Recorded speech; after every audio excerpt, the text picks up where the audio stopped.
I'd be so curious to know, in terms of some of your work, you're looking at leaders that are in the kind of twilight, if you like, of their careers, are wanting to hand over the baton, have lived it, and built something that, for good or bad, is what they've now built.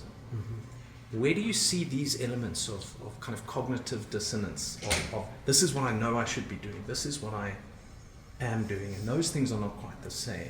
Mm-hmm. What comes to mind for you?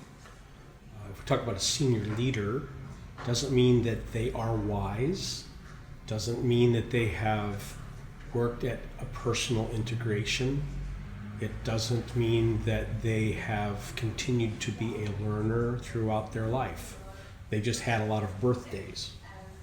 And so there's this distinction between whether or not they have resolved some of that cognitive dissonance or not. So I can meet someone who, let's say we'll just use a guy named Jim. He's in his 60s, he's built up a business, and he is thinking, okay, I'd like to retire soon. I want to turn this over to someone else. But he's not worked at being emotionally aware. He has not worked at growing his knowledge of how to lead. And so he is going to look to make a transaction.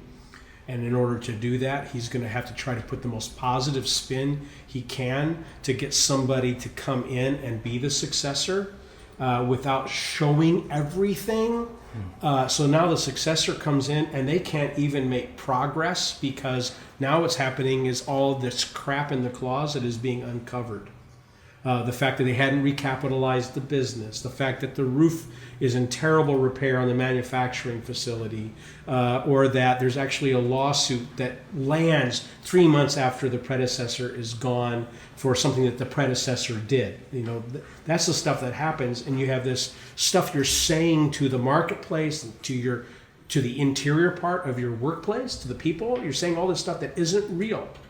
That would be an example of the cognitive dissonance, whereas a person, we'll call her Susan, who's same age, thinking about the same thing, has worked to keep growing, keep learning, and is going to be able to have honest internal conversations, is going to be able to show the books, the real books, going to be able to show what is capitalized and what is not, in helping to prepare someone while they're doing all the hard work that it takes to step down and step away.